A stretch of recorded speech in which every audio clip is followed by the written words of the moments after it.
Hi, this is John Sterling, and you're listening to the Batboy's Corner podcast.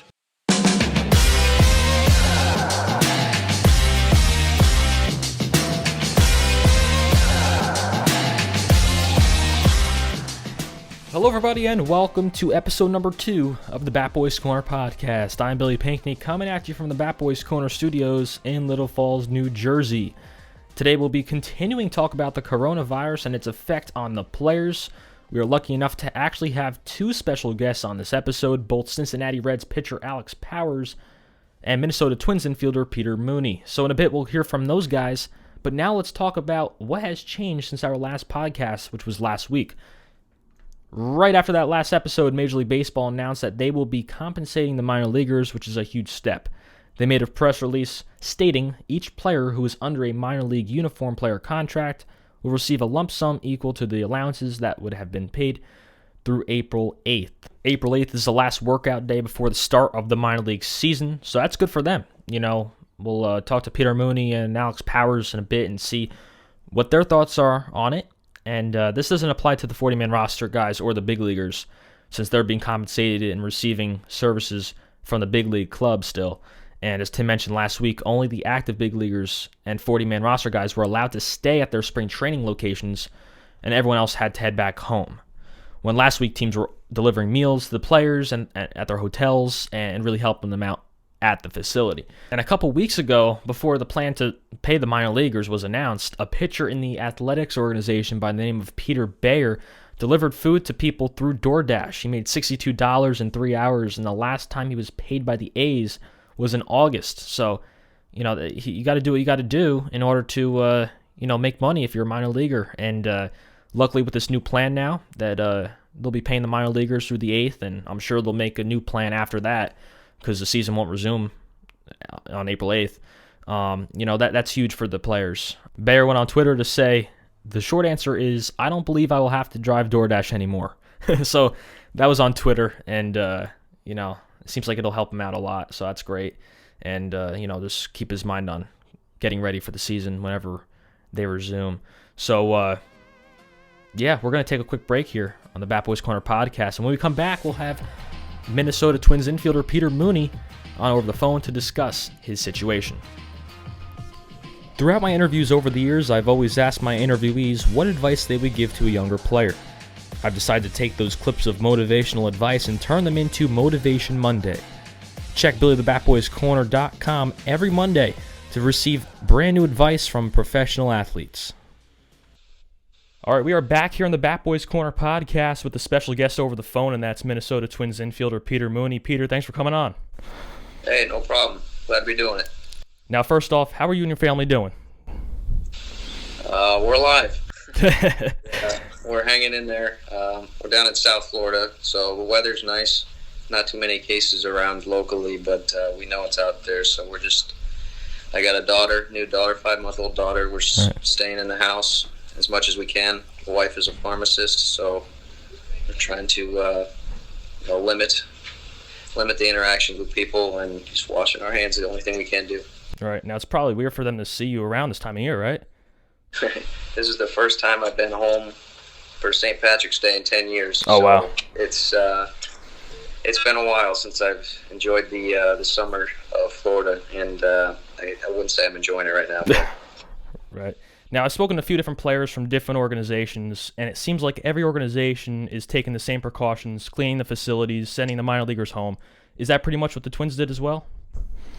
Yep. It was at the drop of a hat. It was really quick. It was just we finished up like a 3-game inter-squad one day, and then that night they said, "Hey, we're having a meeting about coronavirus at like 5 p.m. After that game, it was like 3 hours later. They said, "Hey, in 24 hours, you guys got to go home." And I was just like, "Okay." Luckily, I only live 2 hours away, so It was easy for me. But I can't imagine, them getting their flights, and it's just hard because you're ramping everything up, you're getting excited for the season, and then this happens, and now you got to start all over. So right.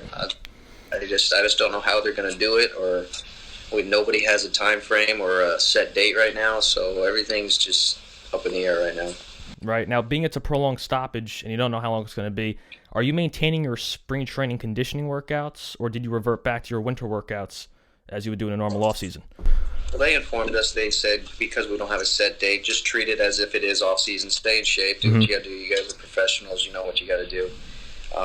2 days ago, the Twins just sent out like a mass email with workouts. Like if we couldn't get out to a gym because they're closed and whatnot, Right. they get home workouts and stuff like that. But I got plenty of space to throw. I got a batting cage at my parents' house if need be, and you know, I'm just doing those workouts and trying to stay in it. Yeah. Now, since you guys are already built up to the start of the season, what kind of impact does something like this have on the body? You know, both mentally and physically. You know, you build up to get to 100%, and now you know you're pretty close, and now you're going back the other way. So how does that all work for a player? I'm curious to see how, you know, the organizations handle it, you know, because it's going to be a really short season. They are talking about extending it into the winter a little bit for the big leaguers, and I don't know how they're going to do it for the minor leaguers, because you got season ticket holders. I mean, there's so many things that go into play, and I mean, just as a player, you're not going to be worn down. You're going to be just so antsy. So when it does start up, you're going to thank God. You're like, all right, finally. And then by the time you get in a groove, or you're done. So right. I don't necessarily know what's going on, but I'm just sticking up with the MLB Trade Rumors app and just trying to get any kind of details I can get. But I just keep seeing every single day somebody else is getting Tommy John surgery. So it's like a lot of the guys are almost already chalking it up as, hey, the season's lost, I guess. I don't know what that is, but more and more people are just going ahead and saying, hey, if I got any discomfort in the elbow and they think the surgery is the best for me, I'm going to do it this year, because they could be ready by this time next year. Yeah, I was just reading an article that they were talking about the playoffs would start in November, I think, or something like that. You know, shorten the season, November playoffs. I don't know, because then that'll mess up next year's offseason too. Make it a lot shorter. Then it could throw guys off for next season. It will. Whatever decision Major League Baseball makes, it's not without the players union, and you know they're going to have guys that are fighting for the players as well. And if you got 1 month of off season, it sucks for your family. I mean, but you're seeing them a lot right now, so it's give and take. You got to understand it, and everybody's got to make money, so no one's going to complain about another off season. You know, we want to get going as soon as possible. So right now, once this blows over, you can't go directly into this season. There'll have to be some type of spring training. Yes, that's what everybody was talking about. Yeah. So, how long do you think that would be, that spring training? You know, that's another thing that the players union would talk to with MLB, because if you know, it's all about the pitcher's arms. So if you try to ramp up a season, you know, in 3 weeks, and someone goes out there and blows out their arm because they're excited and they didn't really get into it like they normally would, you could have lawsuits on your hands and stuff like that. So you can't rush it. So that's another reason why you whenever we're cleared to go back to camp, you just add another month on top of that, because it's not going to be – I can't see it being quicker than a month. You can't tell a pitcher to go from nothing to throwing, 7 innings in a month. Right, it's not automatic. Right. Now – And the hitters, it's different. We can just go out there and hit, and we'll eventually figure it out. They don't really care. The hitters, they need the arms. Yeah, what would you say for hitters, mainly just the timing, getting the timing down? Absolutely, because the inter-squad games had just started right before we left, and my timing was off. I wasn't ready. I mean, I hadn't swung a bat, but I haven't hit off a live arm since September. So I'm sitting up there like, yeah, I see it. It will come back to me eventually, but there's no way I can be good after 2 weeks. So and, that ramp-up period is really gonna dictate how everybody plays during that shortened season. Yeah, it's not like pitchers could throw live ABs, because not everyone has guys around in their area who they could throw to. You know, I was talking to Tim Adelman, who's with the Reds. He was saying how he doesn't have anyone in his area to throw to, live ABs. I'm talking to Alex Powers right after this, and, we'll see what he says. But, it's a tough situation. It is tough. Not everybody's blessed to even be in the warm weather right now. You Right. go back home, you could be. I mean, and the virus is worse in colder areas. So Yeah. I feel like I'm quarantined right now, but the sun's out. I can't imagine what they feel like, because if they go out, they just freeze. Yeah, right. So I'm blessed to just be sitting on my porch right now with the sun in my face. I don't understand what they could do other than do a home workout and maybe throw into their couch. Like, maybe they have some people don't have indoor facilities, they have to travel. Yeah. If you're traveling, then you're not doing your due diligence to keep the spread of the virus to a minimum, so it's tough for some guys. Right. Now, have you spoken to any of your teammates see what they're doing? Well, we had a mass group text going on, and everybody seems to have a place. I mean, if they don't, they're out in the middle of nowhere, like in middle America. But everybody seems to have like a workplace that's limited hours, obviously, but they try to keep it, small groups. Under 10 now, or under 5 maybe. Right. But I can go to a place, but at the same time, I know how many people are going there. And in the past, I just work out at my cage at my house, throw with my brothers, because both my brothers play pro ball. So It's not like I don't have anybody, I have somebody. And I'm just fortunate to be in this situation. I know it's probably tough for other players. Right. Now, MLB recently passed that one thing with the salaries for minor leaguers. How much does that help you guys now? We haven't seen it yet, and I don't think it's a salary. They haven't spoken about the salaries yet. It's just our per diem is extended through when spring training would have ended. Right, the 8th. And I can't speak on it because I haven't seen it yet. But, yeah. I have been talked to about it. It's probably in the mail somewhere, but I haven't seen it yet. So we're in the same boat as many Americans who don't have a job right now. Right. Now, before I let you go, I have to say that I was playing MLB The Show the past 2 nights, and I used your player off my bench, and you hit a homer for me to tie the game. And you don't know how happy I was. Same stance, same everything. Did they have you come in and put the dots around you? Oh man, well, I'm an Xbox guy, so I've had people sending me pictures of my guy on the show. Somebody sent me all the attributes and all the overall ratings. Oh my god, it's a letdown when you see those numbers, because you're a minor leaguer, they're never good. But no, I'm glad I could hit that home run for you virtually. Yeah, That's I know. Cool. And then the next night, I hit you again off the bench. You hit a single for me to lead off the inning. I'm like, man, I got to put him in my lineup. The fielding stats are great. I mean, this is crazy. Batting 1,000. Get that guy off the bench. Yeah. Yeah, well, I appreciate you coming on. Best of luck. Stay safe. And we're going to take a quick break here on the Bat Boys Corner podcast. We'll be right back. All righty, thanks. Anchor Down Sports Performance and Billy the Bat Boys Corner have partnered up to bring to you Tip Tuesday. Tips from professional baseball player Conrad Gregor. These tips are designed for young players who are learning the game of baseball and look to improve their skills. You can find these videos for free on BillyTheBatBoysCorner.com or on the YouTube channel, Billy the Bat Boys Corner. All right, we are back here on the Bat Boys Corner podcast. We just had Minnesota Twins infielder Peter Mooney on, and now we have another special guest, and that's Cincinnati Reds pitcher Alex Powers. Alex, thanks for coming on. Of course, thanks for having me. Now, first off, how are you doing in this pandemic? I suppose about as well as you can be.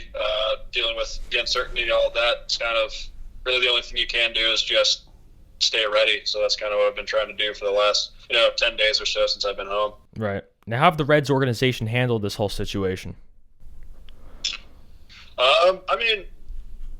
Everyone kind of was in the same boat, I feel like, across organizations the same. Everyone was kind of learning about all of this at the same time. They did a pretty good job of sharing the information with us, and we still get emails every few days about kind of the state of things from them, stuff like that. So the first couple of days was a lot of uncertainty, and then kind of no one was really quite sure what to do. And then kind of everyone got a little, their footing a little bit better. Kind of became a plan of, all right, we're going to go home, we're going to be in touch, and we're going to stay ready and be ready to go whenever this thing does loosen up a little bit. Right. Now, when I had Tim Adelman on last week, he said only the 40-man guys and the big leaguers were allowed to stay at their spring training site. Did you guys get the same memo? Yeah, so that was kind of like a major league mandate Right. across all boards. I think it has something to do with the relationship between the Players Association and Major League Baseball.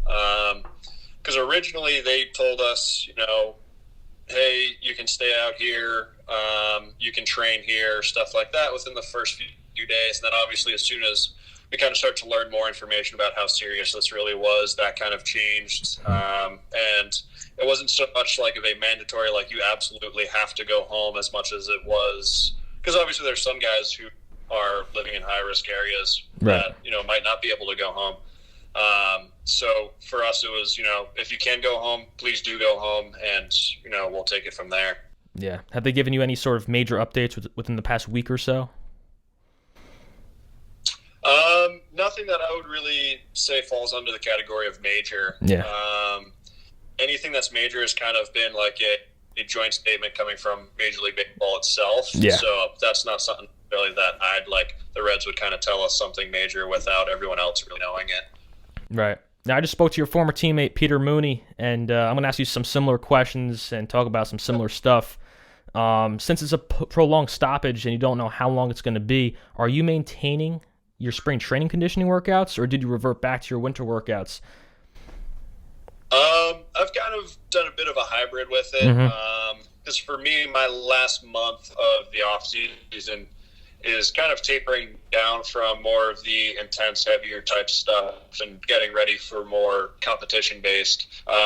So I've kind of found that middle ground of, I've upped it a little bit to where it's closer to the off season, just in an effort to stay strong. And then I've kind of tapered back on the heavy intensive throwing days, just more keeping my arm in shape, but making sure that when it comes time I can ramp it up and be ready to go pretty quick.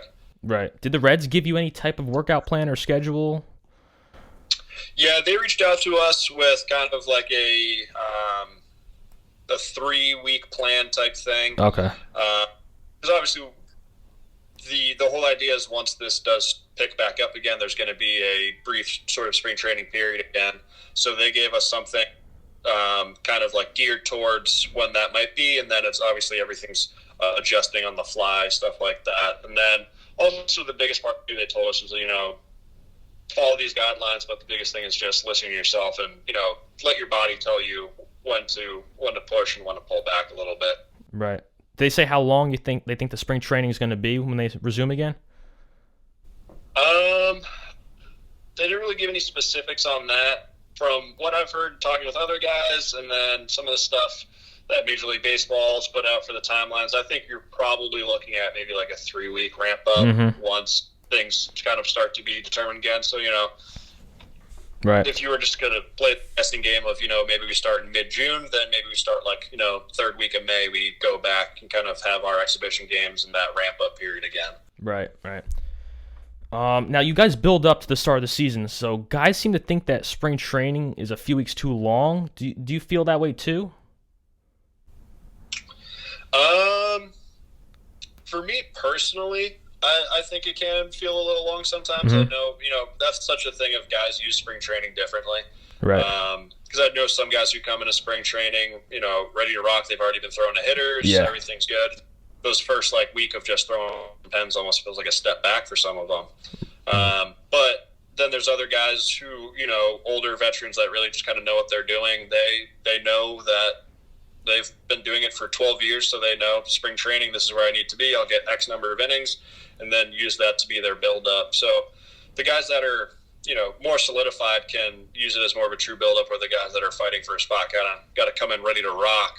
And that's right. when, spring training start to feel kind of long in that sense, when you've already been, closer to that game. Right. So those guys who are ready to go are probably about 100%, right, for the season? If it's a few weeks, because that time period, it lines up perfectly.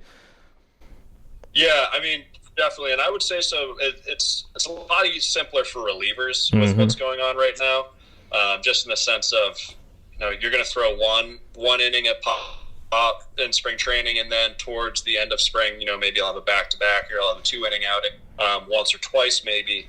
But that's easy enough for us to keep in shape of, you throw one pen a week and you keep up with some, more intensive days of long toss, and you can keep that arm in shape. Whereas for the starters, we would have been close to what would be opening day right now. So right. The starters, maybe their pitch count would have been like 85 given for opening day, but now all of a sudden, they were up to 60 pitches, and now they've got to taper back down again and then work back up. So it's going to be a lot more of kind of a potential seesaw effect for them of throttling back to how much do I throttle back to now figure out how much do I got to get going again with how much leadway they have before the season starts. Right. Are you throwing any live ABs at all? Not since I've gotten back. Yeah. I kind of figured, I might as well give myself a little rest, take a little deload week. So I didn't necessarily totally end everything, but loosen back on the intensity a little bit. Starting to get back into that more aggressive long toss day where instead of maybe just moving my arm getting out to 90 feet, now it's more true long toss, get on the mound once a week, and then probably do that for a week, 10 days, and then depending on who's available, stuff like that, get catchers and hitters involved just to maintain that kind of intensity level. It's always a little different when there's a hitter in the box, so it's nice to be able to still replicate that. Right. Some guys are fortunate to have guys in the area who they could throw to and, play catch with. Like Tim last week, I was talking to him, and he doesn't have anyone around where he lives to, throw live ABs to. So, it all depends. Everyone's situation is different. So, it depends. Yeah. Yeah, it's going to be interesting because I know, there's some guys in New York who are, obviously New York's getting hit pretty hard right now. Right. So it's tough to stay in shape there. Boston, just because it's still a cold weather place here right now, same as, New Jersey and all of those other places where, it's tough to get outside and it can be tough to find hitters sometimes. So luckily where I am, I've got a relationship with some college teams around. So, maybe I can find a college guy that wants to get some ABs or something like that. That's good. And that's kind of what I'm hoping to find in probably about 2 weeks or so. Right, right. Now, do you think this layoff will have more an effect on the hitters or pitchers? Pitchers, I think. Yeah. Just because, hitters, it's all about getting that timing down, right? And that's what spring training's all about for them. And, there's going to be, the good hitters will take that next 3 week kind of lead in. And as long as, they've been, getting their T work and their reps and everything that they need to stay right, getting that timing within those 3 weeks should be pretty doable for them. Right. The people that are going to get hit hardest are the starting pitchers just because of figuring out how much do I take my foot off the gas and then how quickly do I have to ramp back up again. And, that's where it's going to be. You really got to listen to yourself, and then hopefully, you've got a good pitching staff behind you that you can work with to kind of figure out this kind of puzzle, because there's really no blueprint to it. So everyone's going to be different. Right, because starting pitchers, it takes a long time to build up, that pitch count, and how many weeks do you think it takes for a pitcher to build up from the beginning of spring training to where they're able to throw, say, 7 innings? Yeah, I mean, in spring training, the very beginning of spring, starters are really only going out there throwing 2 innings, right? And then it'll be 45 pitches and 60 pitches, and then maybe their last spring outing they get up to 75, 80 pitches or something like that. So, and then once you get in season, the little extra adrenaline from that, you've been pitching for a while, then maybe your 4th or 5th start, they're finally willing to let you go and hit that 100 pitches every time you go out. Right. And now it's going to be guys come back. Where are they going to be at? Are they going to be where they were when we left? Are they going to be closer to being ready? Or it's going to be a really interesting thing. I think you're probably going to wind up seeing a lot of early game bullpen use probably in the beginning of the season now, just to kind of allow their starters a little more leeway, even in the beginning of the season compared to what we usually say. Right. Now, I just want to take a minute to get off topic here and go into your personal stats for the past 2 seasons. And in the Reds affiliated ball, you played in Double-A in 2018, posted a 2.34 ERA as the closer, and you were named an All-Star that year too, right? Yes, I was. Yeah, and then you played in Double-A and then promoted to Triple-A the next season, where you posted a 1.98 ERA. Then you played winter ball in Mexico with the .75 ERA. So you might have a nice opportunity to make the big league club. How excited are you to hopefully get that opportunity? I'm excited.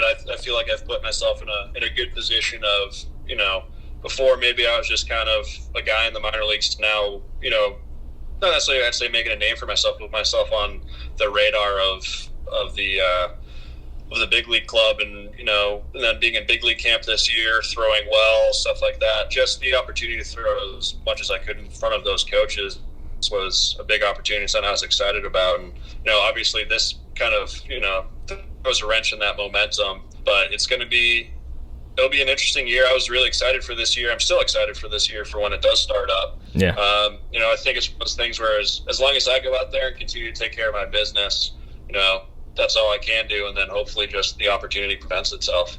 Right. Well, Alex, I appreciate you coming on, and best of luck this season when everything clears up. All right, thank you. Appreciate it. All right, we'll be right back here on the Bat Boys Corner podcast.